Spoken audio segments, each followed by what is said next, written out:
They say war reveals the impossible. It shows ordinary men doing extraordinary things. And in the early days of the Eastern Front, the German army, confident, well-trained, and battle-hardened, faced a weapon they never imagined, a Soviet armored train, not just any train. A moving fortress on steel tracks, armed with heavy cannons, machine guns, and an indestructible will. A single strike from this Leviathan could wipe out entire German divisions. Today, you are going to hear the story of how one armored train became a nightmare the Wehrmacht could not escape. Buckle up, this is the story of fire, steel, and raw Soviet ingenuity. Picture this, it is the summer of 1941. Operation Barbarossa has just begun. The Germans are confident. Tanks roll over fields and forests as far as the eye can see. Soldiers joke about the ease of their advance. The Soviet defenses seem weak, scattered, unorganized. Yet hidden in the shadows of the railway lines, something extraordinary waits. Something that will stop the invincible Germans in their tracks, literally. The first encounter is sudden, almost surreal. German scouts report a distant rumble, like a storm rolling over the plains, but there is no thundercloud, no storm. The ground shakes beneath the feet of advancing infantry. Suddenly, massive steel plates appear, glinting in the sun. Cannons roar. Machine guns rattle in a terrifying symphony. In minutes, an entire column of tanks is destroyed. Officers try to regroup, but chaos spreads faster than they can react. The armored train moves like a ghost, appearing, striking, and vanishing before the enemy can respond. The Germans could not believe what they were seeing. Letters from the front describe men staring at smoking ruins, bewildered, asking each other, was it a tank? Was it artillery? Or something else? They could not understand. How could a single train with its steel armor and guns bring so much destruction? Some soldiers even thought the Soviets had supernatural aid. Fear spread faster than bullets. Inside the train, men worked with precision and nerve.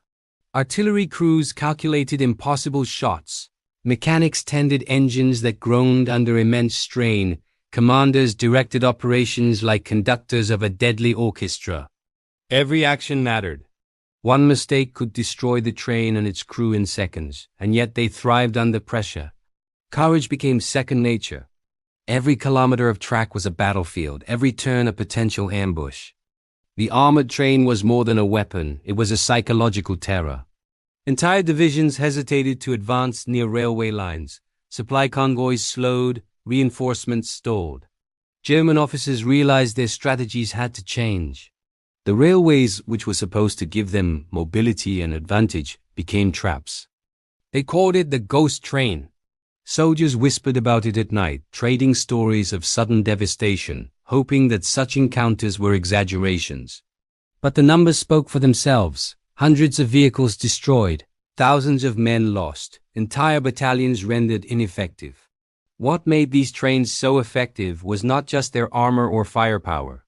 It was the blend of engineering, strategy, and unpredictability.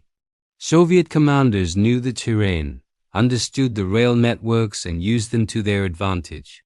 They struck at dawn, targeting weak points in German formations, then vanished like smoke.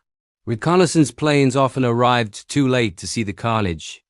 Every operation was carefully planned, yet flexible enough to respond to sudden threats. The stories of bravery aboard these trains are remarkable. Young soldiers working in freezing temperatures, repairing guns and engines under fire. Officers standing on steel platforms, directing fire with calm determination. They faced the enemy with a mix of fear and resolve, knowing that their survival depended on skill, timing, and courage. The train itself was fragile despite its strength.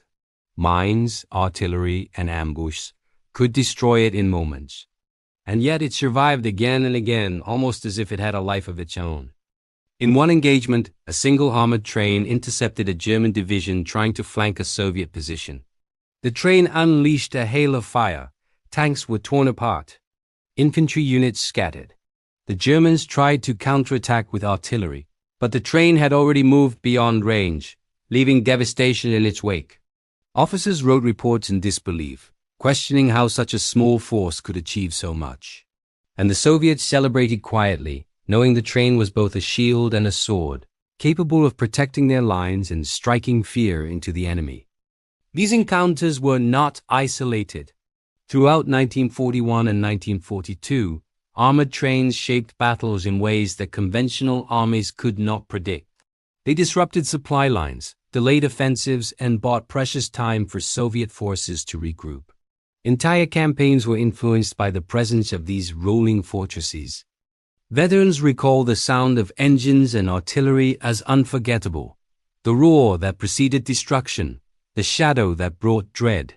The story of the armored train is a story of innovation, courage, and determination. It reminds us that in war, the unexpected can become decisive. Technology, strategy, and human will combine to produce outcomes no one anticipates. A single armored train with a skilled crew and bold leadership could change the course of entire operations. And perhaps most importantly, it teaches us about the human element in war.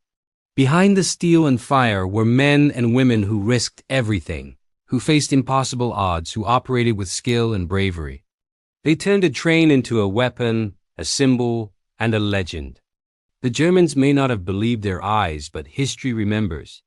The armored train remains a testament to the power of ingenuity and courage. Today, we often focus on tanks, planes, and massive battles.